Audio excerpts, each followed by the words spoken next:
Hi everyone, स्वागत है आपके अपने यूट्यूब चैनल एचपीजी के विद विक्की में। आई होप सब बढ़िया होंगे और अपनी तैयारी को अच्छे से कर रहे होंगे। आज हम इस वीडियो में कंप्यूटर साइंस के टॉप 20 मोस्ट इम्पोर्टेंट एमसीक्यूज को डिस्कस करेंगे। आई होप सो वीडियो आपको हेल्पफुल लगेगी। अगर ये वीडियो आपको एग्जाम के पॉइंट ऑफ व्यू से थोड़ी सी भी हेल्पफुल लगती है तो वीडियो को प्लीज़ लाइक शेयर सब्सक्राइब करना ना भूलें।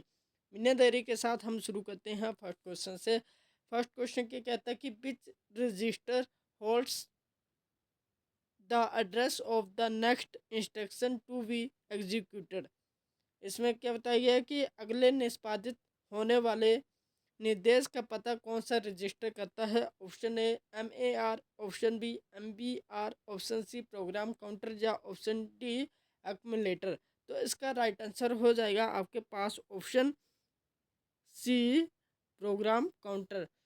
जो आपके अगले निष्पादित होने वाले निर्देश का पता जो लगाता है वो आपका प्रोग्राम काउंटर लगाता है। बात करें रजिस्टर की, तो रजिस्टर क्या है? तो रजिस्टर सबसे पहले रजिस्टर की बात करते हैं तो रजिस्टर मेमोरी में होता है।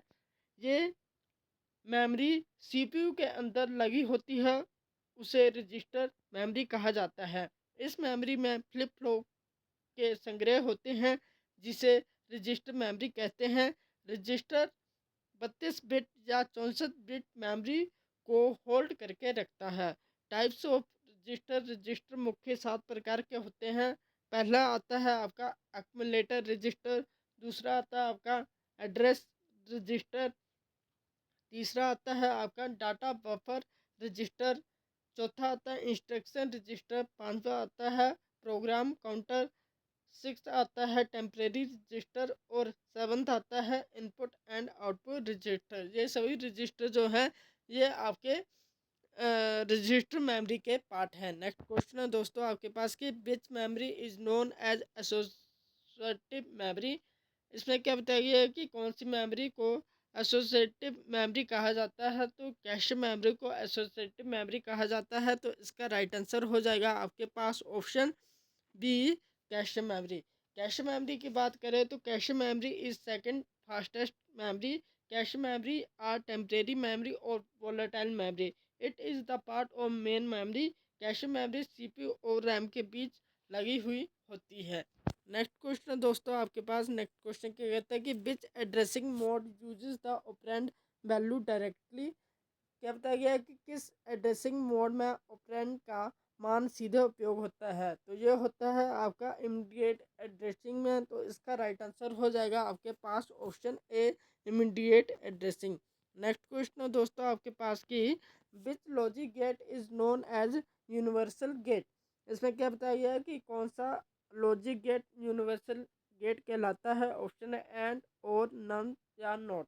तो इसका राइट आंसर हो जाएगा आपके पास option C NAND gate. NAND gate जो है ये आपका यूनिवर्सल गेट कहलाता है। नेक्स्ट क्वेश्चन कि the time between two successive memory excessive is called. इसमें क्या बताइए है कि दो मेमोरी एक्सेस के बीच का समय क्या कहलाता है। Option A access time, option B cycle time, option C seek time या ऑप्शन डी लेटेंसी। तो जो आपका दो मेमोरी एक्सेस के बीच का समय जो बताता है वो साइकिल टाइम कहलाता है। तो इसका राइट आंसर हो जाएगा आपके पास option B cycle time.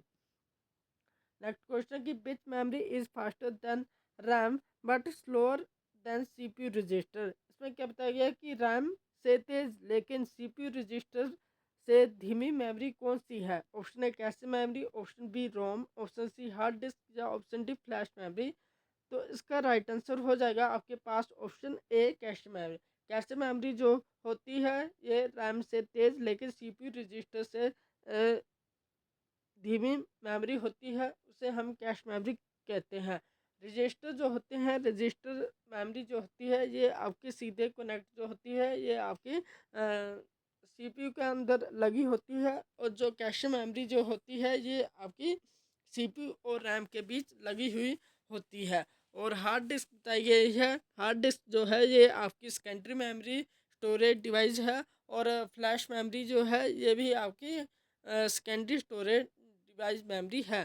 Flash memory मान लो कि जो जैसे आपका आपके जो पेन ड्राइव जो होते हैं, पेन ड्राइव भी एक प्रकार का फ्लैश मेमोरी का उदाहरण है। नेक्स्ट क्वेश्चन दोस्तों आपके पास कि which protocol is used to transfer web page. इसमें क्या बताएगी कि वेब पेज ट्रांसफ़र करने के लिए कौन सा प्रोटोकॉल उपयोग होता है। Option A FTP, option B HTTP, option C SMTP, option D POP। तो इसका राइट आंसर हो जाएगा आपके पास ऑप्शन बी HTTP। तो जो आपका वेब पेज ट्रांसफ़र करने के लिए जो उपयोग प्रोटोकॉल होता है वो HTTP होता है। तो इसका राइट आंसर हो जाएगा आपके पास ऑप्शन बी HTTP। HTTP की जो पूरा नाम जो है वो हाइपर टेक्स्ट ट्रांसफर प्रोटोकॉल होता है। ये एग्ज़ाम में यहाँ से एक या दो क्वेश्चन जो अवश्य पूछे जाते हैं फुल फॉर्म के। तो इसे हम जो इसमें जो फुल फॉर्म बताई गई है इसे मैं डिटेल से डिस्कस करता है। जो FTP जो है इसे हम फाइल ट्रांसफ़र प्रोटोकॉल कहते हैं। HTTP जो है इसे हम हाइपर टेक्स्ट ट्रांसफ़र प्रोटोकॉल कहते हैं। नेक्स्ट बताया गया है SMTP, simple mail transfer protocol होता है। और लास्ट दिया गया है पोस्ट ऑफिस प्रोटोकॉल होता है। नेक्स्ट क्वेश्चन दोस्तों आपके पास की विच कंपोनेंट इंटरप्ट प्रोग्राम इंस्ट्रक्शन। इसमें क्या बताया गया है कि कौन सा घटक प्रोग्राम निर्देशों की व्याख्या करता है। Option A ALU, option B control unit, option C RAM या ऑप्शन डी कैशे। जो आपका कंट्रोल यूनिट जो है मतलब CU जो होता है ये प्रोग्राम निर्देशों की व्याख्या करता है, उसे कंट्रोल करके रखता है। तो इसका राइट आंसर हो जाएगा आपके पास ऑप्शन बी कंट्रोल यूनिट।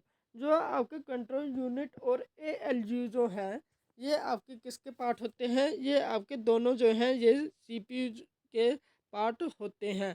जो आपका ALU जो होता है इसे हम अर्थमेटिक लॉजिक यूनिट कहते हैं। और कंट्रोल कंट्रोल यूनिट को CU कहा जाता है। यहाँ से भी आपकी एब्रीविएशन पूछी जाती है। और रैम जो होती है रैम का पूरा नाम जो है रैंडम एक्सेस मेमोरी लाते हैं। और ये एक रैम जो होती है ये एक नॉन बुलेट सॉरी रैम जो होती है ये आपकी वोलेटाइल मेमोरी होती है। और रोम जो होती है ये आपकी नॉन वोलेटाइल मेमोरी होती है। और कैशे जो है कैशे भी आपकी क्या है, कैशे भी एक प्रकार की वोलेटाइल मेमोरी है। नेक्स्ट क्वेश्चन दोस्तों आपके पास नेक्स्ट क्वेश्चन क्या कहता है कि which types of memory is used in pen drive. अब इसमें ये पूछा गया है कि पेन ड्राइव में कौन सी मेमोरी उपयोग होती है।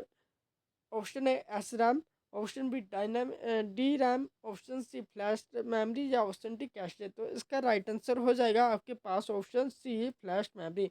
जो आपकी पेन ड्राइव में जो यूज़ होती है ये आपकी फ्लैश मेमोरी होती है। उदाहरण के तौर पर जो आपका मेमोरी कार्ड जो होता है पेन ड्राइव जो होते हैं और जितनी भी जैसे कैमरे की मेमोरी होगी ये सभी जो होती है ये आपकी फ्लैश मेमोरी होती है। एस रैम की बात करें तो एस रैम का पूरा नाम जो है स्टैटिक रैंडम एक्सेस मेमोरी होती है। और डी रैम की बात करें तो डायनामिक रैंडम एक्सेस मेमोरी होता है। नेक्स्ट क्वेश्चन है दोस्तों आपके पास की नेक्स्ट क्वेश्चन क्या कहता है कि विच टोपोलॉजी रिक्वायर्ड ए सेंट्रल हब। अब इसमें ये बताया गया है कि किस नेटवर्क टोपोलॉजी में केंद्रीय हब अवश्य होता है। Option A bus, option B ring, option C star या ऑप्शन डी मैश। तो जो आपका स्टार टोपोलॉजी जो होती है इसमें जो होता है ये आपका केंद्रीय हब होता है। इसे हम क्या कहते हैं स्टार टोपोलॉजी कहते हैं। अब देखो स्टार टोपोलॉजी कैसे होती है। तो स्टार टोपोलॉजी में बीच में एक छोटा सा हब होगा मतलब एक सर्वर होगा। और इसके जो आसपास जो लगे हुए कंप्यूटर जो होंगे जैसे एक कंप्यूटर ये आ गया, दूसरा ये आ गया, तीसरा ये आ गया, चौथा ये हो गया और ये पांचवा कंप्यूटर आ गया। इसे हम स्टार टोपोलॉजी कहते हैं। अब ऑप्शन में दे रखा है बस टोपोलॉजी।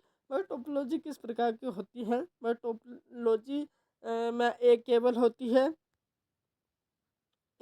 होती है और इसके आसपास जो भी कंप्यूटर लगे होते हैं उसे हम क्या कहते हैं, उसे हम बस टोपोलॉजी कहते हैं। अब मान लो कि इसमें अगर एक कंप्यूटर में दिक्कत आती है तो इसमें हर कंप्यूटर को चेक करना पड़ेगा कि कौन सी केबल में खराबी आई हो और कौन सी केबल में नहीं खराबी आई है। तो इसे हम क्या कहते हैं, इसे हम बस टोपोलॉजी कहते हैं। अब ऑप्शन में दे रखा है हमें start ring topology. Ring topology क्या होती है? रिंग टोपोलॉजी वो होती है जो एक सर्कल के हिसाब से होती है और इसमें कंप्यूटर लगे होते हैं, अलग अलग कंप्यूटर लगे होते हैं, उसे हम क्या कहते हैं, इसे हम रिंग टोपोलॉजी कहते हैं। नेक्स्ट क्वेश्चन दोस्तों आपके पास कि best storage device as no moving part. इसमें क्या पूछा गया है कि किस स्टोरेज डिवाइस में कोई मूवमेंट पार्ट नहीं होता है। तो ये होता है आपका ऑप्शन बी, SSD। तो इसका राइट आंसर हो जाएगा आपके पास option B, SSD। Next question है दोस्तों आपके पास कि which program language is known as low level language. इसमें से आपकी लो लेवल लैंग्वेज कौन सी है? तो इसमें से जो है ये आपकी असेंबली लैंग्वेज जो है ये आपकी लो लेवल की लैंग्वेज है। तो इसका राइट आंसर हो जाएगा आपके पास option C, assembly language. Next question दोस्तों की which device convert digital signal to analog signal. इसमें क्या बताया गया है कि डिजिटल सिग्नल को एनालॉग में बदलने वाला उपकरण कौन सा है? Option A router, option B modern, option C switch या ऑप्शन डी हब। तो इसका राइट आंसर हो जाएगा आपके पास ऑप्शन बी, मॉडर्न। मॉडर्न जो है ये एक प्रकार का मॉडर्न होता है जो डिजिटल सिग्नल को एनालॉग सिग्नल में बदलने में सहायक होता है। तो इसे हम मॉडर्न कहते हैं। नेक्स्ट क्वेश्चन है दोस्तों की This scheduling algorithm gives minimum average waiting time. इसमें क्या पूछा गया है कि कौन सा शेड्यूल एल्गोरिदम न्यूनतम औसत प्रतीक्षा समय देता है? तो ये देता है option D, shortest job first. तो इसका राइट आंसर हो जाएगा आपके पास option C, shortest job first. Next question है दोस्तों कि which part of CPU performance comparison operation. इसमें क्या बताया गया कि CPU का कौन सा भाग तुलना करता है? तो ये करता है आपका ALU, जिसे हम अर्थमेटिक लॉजिक यूनिट कहते हैं। तो इसका राइट आंसर हो जाएगा आपके पास option A, arithmetic logic unit. Next question की which number system has base 16। इसमें क्या पूछा गया है कि किस संख्या प्रणाली का आधार आधार मतलब बेस जो होता है वो 16 होता है। तो ये होता है आपका ऑप्शन डी, हेक्साडेसिमल का। तो इसका राइट आंसर हो जाएगा आपके पास ऑप्शन डी, हेक्साडेसिमल। बाइनरी का बेस कितना होता है? तो बाइनरी का बेस जो होता है वो 2 होता है। और बाइनरी डिजिट को किस प्रकार से रिप्रेजेंट करते हैं? तो बाइनरी डिजिट को 0 और 1 की फॉर्म में रिप्रेजेंट करते हैं। नेक्स्ट क्वेश्चन दोस्तों आपके पास कि which device is used to connect multiple network. इसमें क्या बताया गया है कि एक नेटवर्क को जोड़ने के लिए कौन सा उपकरण उपयोग होता है? तो ये होता है आपका राउटर का। तो इसका राइट आंसर हो जाएगा आपके पास ऑप्शन बी, राउटर। जो है आपका एक कंप्यूटर को नए कंप्यूटर से जोड़ने के लिए आपका राउटर का उपयोग होता है। नेक्स्ट क्वेश्चन दोस्तों कि which software translates high level language to machine level language. इसमें क्या बताइए कि हाई लेवल भाषा को मशीन भाषा में कौन बदलता है? तो ये बदलता है आपका कंपाइलर। तो इसका राइट आंसर हो जाएगा आपके पास ऑप्शन बी, कंपाइलर। ठीक है। अब देखो ना कि लैंग्वेज को बदलने के लिए अलग अलग प्रकार की लैंग्वेजें होती हैं, जैसे आपके कंपाइलर हो गया, असेंबलर हो गया, लिंकर हो गया। ये सभी जो होते हैं ये आपके मशीन लैंग्वेज को बदलने का काम करता है। इसमें high level to low level को बदलने में का काम करता है और इसमें लो लेवल से हाई लेवल को बदलने में काम करता है। नेक्स्ट क्वेश्चन है दोस्तों कि which memory losses data when power is off. कई बार क्वेश्चन ये बताया गया है आपको कि बिजली बंद होने पर भी कौन सी मेमोरी डाटा खो देती है? तो ये होती है आपकी रैम, जिसे रैंडम एक्सेस मेमोरी कहते हैं। इसमें जो बिजली चले जाने पर भी ये मेमोरी जो होती है, जब मान लो कि अगर आप काम कर रहे हो तो अगर आपने काम करते करते हुए अगर आपने फाइल को सेव नहीं किया हो तो मतलब जब बिजली चली जाती है तो वो सीधे पहले रैम में ही होती है। अगर आप उस डाटा को सेव कर लेते हो तो वो सीधे रोम में चली जाती है, तो वो आपके मतलब डाटा मतलब डिलीट नहीं होगा। तो इसे हम रैम कहते हैं। नेक्स्ट क्वेश्चन दोस्तों कि आज का यही लास्ट प्रश्न है कि best types of operating system allow multiple user. इसमें क्या बताया गया है कि कौन सा ऑपरेटिंग सिस्टम के उपयोगकर्ताओं को अनुमति देता है, तो ये देता है आपका मल्टीपल यूजर। तो इसका राइट आंसर हो जाएगा आपके पास ऑप्शन भी मल्टी यूजर। वीडियो के अंत में यही कहूँगा कि अगर ये वीडियो आपको एग्जाम के पॉइंट ऑफ व्यू से थोड़ी सी भी हेल्पफुल लगी हो तो वीडियो को प्लीज़ लाइक शेयर सब्सक्राइब करना ना भूलें। Thank you. जय हिंद, जय हिमाचल।